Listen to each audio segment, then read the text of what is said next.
ಫಾಲ್ಸಿಗೆ ಹತ್ರ ಬಿಡ್ತಾರೋ ಇಲ್ಲ ಗೊತ್ತಿಲ್ಲ. ನಾವು ಬಂದಿದ್ದೀವಿ Dudhsagar water fall. Friends, welcome to my new blog. ಎಲ್ಲರೂ ಹೇಗಿದ್ದೀರಾ? ನಾನು ಚೆನ್ನಾಗಿದ್ದೀನಿ, ನೀವು ಚೆನ್ನಾಗಿದ್ದೀರಾ ಅಂತ ಅಂದ್ಕೊಂಡಿದ್ದೀನಿ. ಇವತ್ತಿಂದ ಯೂಟ್ಯೂಬ್ ವಿಡಿಯೋ ಮತ್ತೆ ರೀಸ್ಟಾರ್ಟ್ ಮಾಡ್ತಾ ಇದ್ದೀನಿ. ಇವತ್ತು ಬಂದುಬಿಟ್ಟು ನಮ್ಮ ಜರ್ನಿ ಕೊಪ್ಪಳದಿಂದ ದೂಧಸಾಗರ್. ನಮ್ಮ ಕೊಪ್ಪಳ ರೈಲ್ವೆ ಸ್ಟೇಷನ್ ನಾವು ಅಂದ್ಕೊಂಡಂಗಿಲ್ಲ, ಎಷ್ಟು ಕ್ಲೀನಾಗಿದೆ ಗೊತ್ತಿಲ್ಲ. ಬೇರೆ ರೈಲ್ವೆ ಸ್ಟೇಷನ್ಗಿನ ಚೆನ್ನಾಗಿದೆ, ಎಷ್ಟು ನೀಟಾಗಿ ಕ್ಲೀನಾಗಿ ಮೇಂಟೈನ್ ಮಾಡಿದ್ದಾರೆ. ದೂಧಸಾಗರ್ ಜಲಪಾತ ನೋಡಲು ಬೇರೆ ಮಾರ್ಗವಾಗಿಯೂ ಹೋಗಬಹುದು, ಆದರೆ ಟ್ರೈನ್ ಅಲ್ಲಿ ನೋಡುವಷ್ಟು ಅಂದ ಕಾಣಿಸಲ್ಲ. ಹಾಗಾಗಿ ನಮ್ಮ ಪಯಣ ಈ ಉಗಿ ಬಂಡಿಯಲ್ಲಿ. 2 ತಾಸು ಜರ್ನಿ ನಂತರ ಭಾರತದಲ್ಲಿ ಅತ್ಯಂತ ಉದ್ದನೆಯ ಪ್ಲಾಟ್ಫಾರ್ಮಿಗೆ ಬಂದು ಇಳಿಸ್ತಾ ಇದ್ದೀನಿ. ಇವಾಗ ಯಾವುದಪ್ಪ, ಹುಬ್ಳಿ ರೈಲ್ವೆ ಸ್ಟೇಷನ್. ಹೊರಗಡೆ ಹೋಗಿ ಸ್ನ್ಯಾಕ್ಸ್ ತೊಗೊಂಡು ಮತ್ತು ಊಟ ಗೀಟ ಮಾಡಿಕೊಂಡು ಈಗ ಮತ್ತೆ ಹುಬ್ಳಿ ಸ್ಟೇಷನಿಗೆ ಬಂದಿದ್ದೀನಿ, ರೈಲ್ವೆ ಸ್ಟೇಷನಿಗೆ. ಇಲ್ಲಿಂದ ಮತ್ತೆ ಟಿಕೆಟ್ ತೊಗೊಂಡು ಕುಲಿಯಮ್ಗೆ ಟಿಕೆಟ್ ತೊಗೋಬೇಕು. ಯಾಕಂದರೆ ಅಲ್ಲಿ ಸೋನಾಲಿಯಮ್ಗೆ ಸ್ಟಾಪ್ ಇಳ್ಕೊಂಡು ಅಲ್ಲಿಂದ ಟ್ರಕ್ಕಿಂಗ್ ಇರುತ್ತೆ ನಮಗೆ ದೂಧಸಾಗರ್ವರೆಗೂ. ಓಕೆ, ಇವಾಗ ಬರೋಬ್ಬರಿ ಟೈಮು 10 o'clock ಆಗಿದೆ. ಅಲ್ಲಿಂದ 10:15 ಟ್ರೈನು. ಅಲ್ಲಿಂದ ನಾವು ಹೋಗೋಣಂತೆ. ಅವ್ರು ಕೇಳಿದರೆ ದೂಧಸಾಗರ್ ಸ್ಟಾಪ್ ಇಲ್ಲ ಅಂತ ಮಾಡ್ಬೋದು ಅನ್ನೋದು ಹೇಳಿದ್ದಾರೆ. ಆ್ಯಕ್ಚುಲಿ ಅಲ್ಲಿ ಮಾಡ್ತಾರೆ, ನೋಡೋಣಂತೆ. ಸೋನಾಲಿಯಮ್ಗೆ ಹೋಗ್ಕೊಂಡು ನಾವು ಅಲ್ಲಿಂದ ಟ್ರಕ್ಕಿಂಗ್ ಮಾಡೋಣಂತೆ. ಒಂದು ಒಳ್ಳೆ ಮಜಾ ಇರುತ್ತೆ. ದೂಧಸಾಗರ್ ಇಲ್ಲೇ ಆಗ್ಬಿಡ್ತು. ಸರಿಯಾಗಿ ಒಂದು 4 ಅವರ್ ಆಯಿತು. ಇಲ್ಲೇ ಲೋಂಡಾ ರೈಲ್ವೆ ಸ್ಟೇಷನಲ್ಲಿ ಮುಂದೆ ಘಾಟ್ ಸೆಕ್ಷನಲ್ಲಿ ಏನೋ ಮರ ಬಿದ್ದಿದೆ ಅಂತೆ. ಫುಲ್ ಮಳೆ ಬೇರೆ ಬರ್ತಾ ಇದೆ. ನಾವು ನೋಡಿದರೆ ಈ ಟೈಮಲ್ಲಿ ವಾಟರ್ ಫಾಲ್ಸಿಗೆ ರೀಚ್ ಆಗ್ತಿದ್ವಿ ಅಂತ ಅಂದ್ಕೊಂಡಿದ್ವಿ. ಬಟ್ ಏನು ಮಾಡೋಕ್ಕಾಗಲ್ಲ, 4 ಅವರ್ಸಿಂದ ಇಲ್ಲೇ ಇದ್ದೀವಿ. ನೋಡೋಣಂತೆ ಏನೇನಾಗುತ್ತೋ ಮುಂದೆ.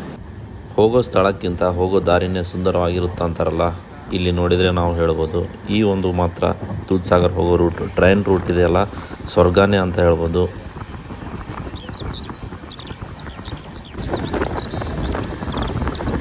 ದಾರಿ ಮಧ್ಯೆ ಬರುವ ನದಿ, ಹಳ್ಳ, ಕೊಳ್ಳ ಮತ್ತು ಈ ಮಳೆಯನ್ನು ಅನುಭವಿಸುತ್ತಾ ಸಾಗುವಾಗ ಕಾಣುವ ಚಿಕ್ಕ ಚಿಕ್ಕ ಜಲಪಾತಗಳನ್ನು ನೋಡುವುದೇ ಚೆಂದ.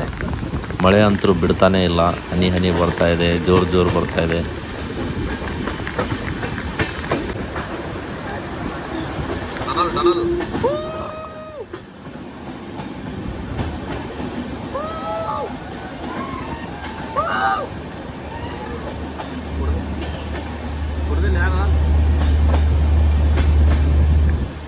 ನಮ್ಮ ದೂಧಸಾಗರ್ ನಿಯರ್ ಪ್ಲೇಸಿಗೆ ಬಂದಿದ್ದೀವಿ. ಕನಕಪುರ ದಾಟಿದ್ದೀವಿ. ಇನ್ನೇನು ದೂಧಸಾಗರ್ ಫಾಲ್ಸ್ ಬರುತ್ತೆ, ಮುಂದೆ ಇಳಿಬೇಕು. ಮತ್ತು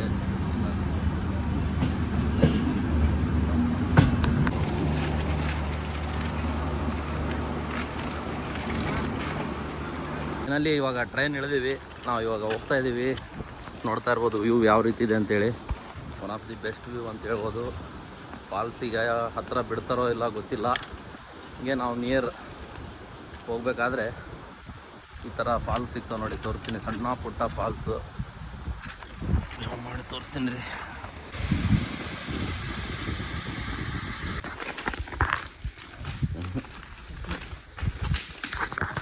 ಫೈನಲಿ ದೂಧಸಾಗರಿಗೂ ಸ್ವಲ್ಪ ಅವ್ರಿಗೆ ರಿಕ್ವೆಸ್ಟ್ ಮಾಡ್ಕೊಂಡು ಬಂದೀವಿ. ಒಳಗಡೆ ಟನಲಲ್ಲಿ ಹೋಗ್ತಾ ಇದ್ದೀನಿ.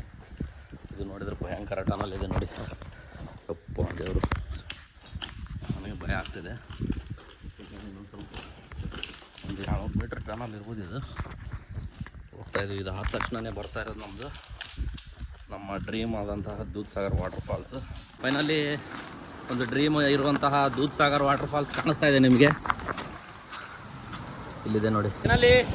ನಾವು ಬಂದಿದ್ದೀವಿ ದೂಧಸಾಗರ್ ವಾಟರ್ ಫಾಲ್. ನೋಡಿ ಯಾವ ರೀತಿ ಇದೆ, ಕಾಣಿಸ್ತಾ ಇದೆ, ಸ್ವರ್ಗ ನೋಡಿ.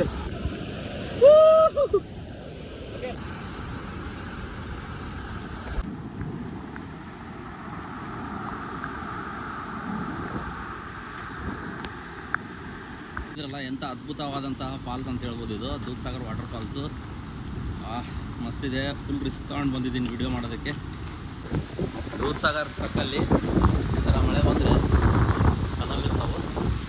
ಟನಲ್ ಒಳಗಡೆ ಬಂದು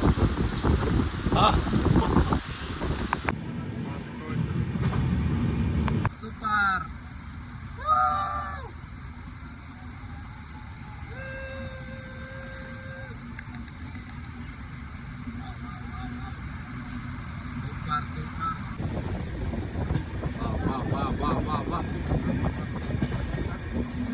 ಮಿಲ್ಕಿ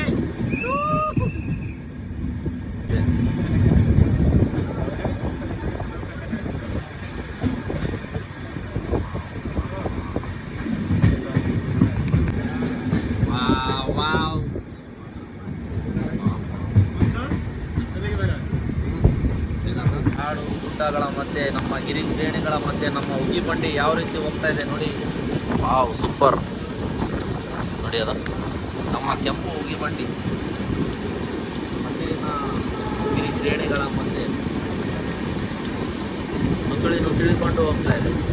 ಫುಲ್ ರಿಸ್ಕ್ ತಗೊಂಡು ನಮ್ಮ ದೂದ್ ಸಾಗರ್ ವಾಟರ್ಫಾಲ್ನ ಫುಲ್ಲಾಗಿ ಎಕ್ಸ್ಪ್ಲೋರ್ ಮಾಡಿದ್ದೀನಿ, ಟ್ರೈನಲ್ಲೂ ಕೂಡ ಮತ್ತು ಟ್ರ್ಯಾಕ್ ಮೇಲೂ ಕೂಡ. ಈ ವಿಡಿಯೋ ನಿಮಗೆ ಇಷ್ಟ ಆದರೆ ಲೈಕ್ ಮಾಡಿ, ಇಲ್ಲಾಂದರೆ ಡಿಸ್ಲೈಕ್ ಮಾಡಿ. ಏನು ಡ್ರೆಸ್ ಚೇಂಜ್ ಆಯ್ತಂತ ಅದೆಲ್ಲ ಹಸಿ ಆಗಿತ್ತು, ಅಲ್ಲೇ ಚೇಂಜ್ ಮಾಡ್ಕೊಂಡೆ ಫಾಲ್ಸ್ ಹತ್ರನೇ. Okay bye, take care, enjoy, see you in next blog.